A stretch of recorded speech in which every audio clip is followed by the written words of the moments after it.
Today we are going to discuss crystal structure of NaCl। तो आज हम sodium chloride की क्रिस्टल स्ट्रक्चर को डिस्कस करेंगे। तो यहाँ मैंने क्रिस्टल स्ट्रक्चर दी हुई है। एक्चुअली में ये क्यूबिक यूनिट सेल है। मैंने यहाँ एक यूनिट सेल दिखा रखी है जिसमें आपके Na पॉजिटिव और क्लोरीन नेगेटिव की जो स्ट्रक्चर है वो कहाँ कहाँ अरेंज होते हैं, किस किस जगह पे अरेंज होते हैं, उसके बारे में हम डिस्कस करेंगे। तो यहाँ पे आपके जो सोडियम पॉजिटिव आयंस हैं उनको ये ब्लैंक सर्कल से दिखाया गया है इस क्रिस्टल स्ट्रक्चर में, जबकि जो आपके क्लोरीन नेगेटिव आयंस हैं उनको एक सॉलिड सर्कल से यहाँ पे इस स्ट्रक्चर में ड्रॉ किया गया है। ये जो आपका सोडियम क्लोराइड का क्रिस्टल होता है उसमें आपके जो क्लोरीन नेगेटिव आयन होते हैं ये FCC स्ट्रक्चर ड्रॉ करते हैं, यानी कि FCC टाइप का इनका क्रिस्टल जो है वो पाया जाता है। तो देखो यहाँ पे जो क्लोरीन नेगेटिव एटम्स हैं ये कहाँ कहाँ पाए जाते हैं, ये आपके पाए जाते हैं कॉर्नर्स एंड आपके फेस के सेंटर में, eight the centre of each face. तो फेस के सेंटर में पाए जाते हैं और आपके कॉर्नर्स पे पाए जाते हैं।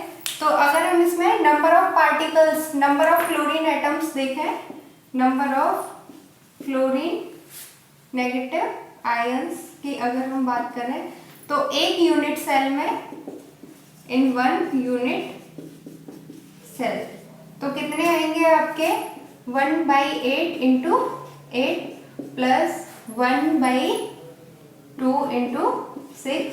ये हम ऑलरेडी डिस्कस कर चुके हैं क्सी भी यूनिट सेल में नंबर ऑफ पार्टिकल्स निकालना। तो आपके टोटल कितने हो गए 4। तो किसी भी यूनिट सेल में आपके 4 क्लोरीन नेगेटिव एटम्स है वो प्रेजेंट पाए जाते हैं।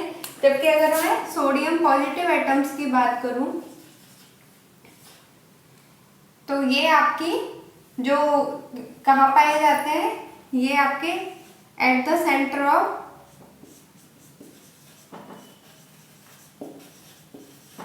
ऑफ ईच एज, आपके एजेस के सेंटर पे पाए जाएंगे and also in body centre, body के सेंटर में आपका पाया जाएगा। और यहाँ पे अगर हम number of sodium positive ions की बात करें इन वन यूनिट सेल तो आपके कितने आएंगे 1/4 इंटू 12 प्लस 1 इंटू 1 यानी 4। तो 4 ही तो आपके क्लोरीन नेगेटिव आयंस पाए जाते हैं किसी भी यूनिट सेल में, और 4 ही आपके सोडियम पॉजिटिव आयंस किसी भी यूनिट सेल में पाए जाएंगे। Now let's see the structure. ये आपकी क्यूबिक यूनिट सेल है। इसमें आपके ये जो सॉलिड सर्कल्स में दिखाए गए हैं ये आपके क्लोरीन माइनस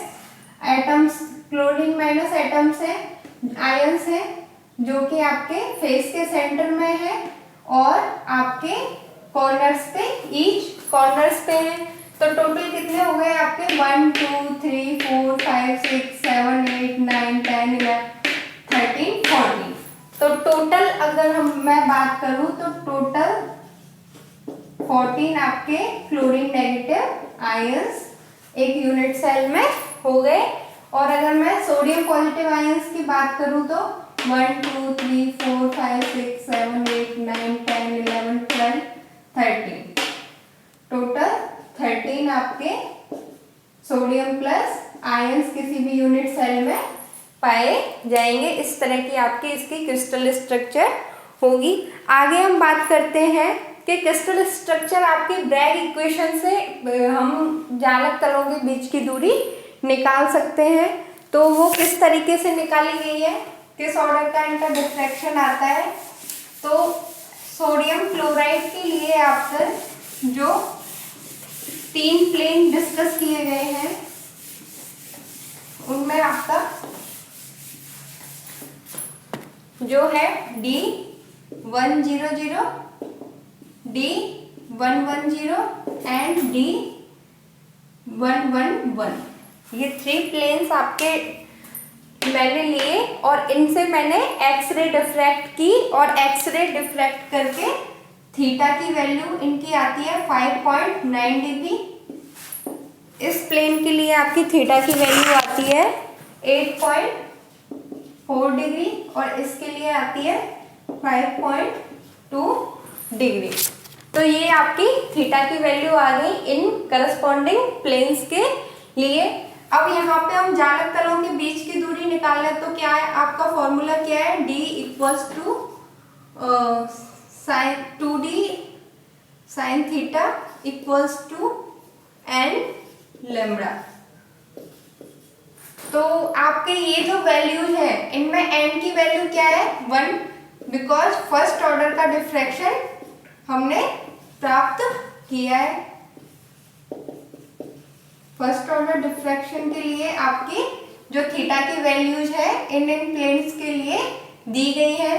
तो आपका लैम्बडा क्या आएगा, lambda equals to 2D sine theta. Just because आपके n की वैल्यू 1 हो गई तो D निकालने के लिए लैम्बडा अपॉन 2 साइन थीटा ये आएगा आपका। तो इस प्लेन के लिए अगर हम बात करें तो D 100 equals to lambda upon 2 sine 5.9। D 110 plane की बात करें तो lambda upon 2 sine 8.4 degree and D 111 plane की बात करते हैं तो लैम्बडा अपॉन 2 साइन 5.2। और अगर हम इनका क्या निकाला है, रेशियो, इनका रेशियो निकालने के लिए लैम्बडा सब में सेम है तो लैम्बडा और 2 कैंसिल आउट हो जाएंगे तो इनका D 100 ratio D 110 ratio D 111 कितना आएगा आपका 1 upon sine 5.9 degree, 1 upon sine 8.4 degree और रेशियो 1 अपॉन साइन 5.2 डिग्री। और इनकी वैल्यू आपकी कितनी मिलेगी, आपको यहाँ पे लिख देती हूँ मैं।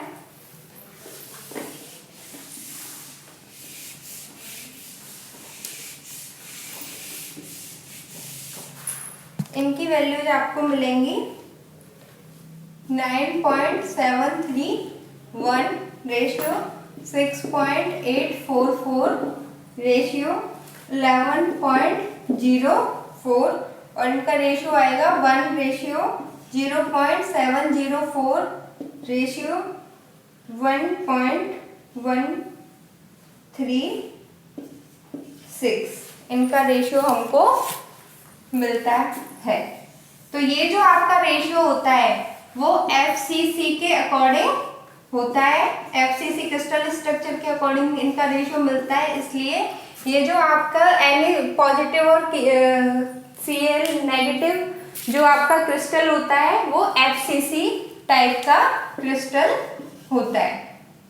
अब यहाँ पे हम बात करते हैं कि जो इनका डिफ्रैक्शन पैटर्न है, जस्ट बिकॉज आपका जो Na पॉजिटिव है वो साइज में छोटा होता है, क्लोरीन नेगेटिव एटम साइज में आपका बड़ा होता है और दोनों में नंबर ऑफ इलेक्ट्रॉन्स डिफरेंट पाए जाते हैं, इसलिए जो इनकी डिफ्रैक्शन की इंटेंसिटी है वो भी डिफरेंट आती है। सोडियम पॉजिटिव आयन आपका कम डिफ्रैक्ट कर पाता है, उसकी इंटेंसिटी डिफ्रैक्शन की कम आती है, जबकि क्लोरीन नेगेटिव एटम की डिफ्रैक्शन की इंटेंसिटी आपकी ज़्यादा आती है।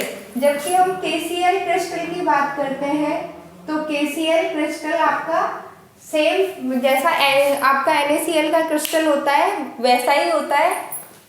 इसमें भी आपके Na पॉजिटिव की जगह सोडियम ये पोटेशियम पॉजिटिव, जबकि क्लोरीन नेगेटिव की जगह आपके क्लोरीन नेगेटिव एटम होते हैं। जब फिर भी इसकी क्रिस्टल स्ट्रक्चर जो हमको मिलती है वो आपकी इस रेशियो के अकॉर्डिंग BCC टाइप की मिलती है, क्योंकि उसमें जो पोटेशियम पॉजिटिव और क्लोरीन नेगेटिव एटम है दोनों में नंबर ऑफ इलेक्ट्रॉन सेम होते हैं, दोनों का साइज ऑलमोस्ट सेम होता है, जिसकी वजह से दोनों का जो डिफ्रैक्शन पैटर्न है वो भी क्या आता है, सेम आता है। और ये जो प्लेन होता है इसमें आपका जो ये जो रेशियो है वो डिफरेंट मिलता है, बाकी ये दोनों रेशियो आपको एज इट इज मिलते हैं। तो अपने नेक्स्ट लेक्चर में हम CaCl की क्रिस्टल स्ट्रक्चर को डिस्कस करेंगे। Thank you.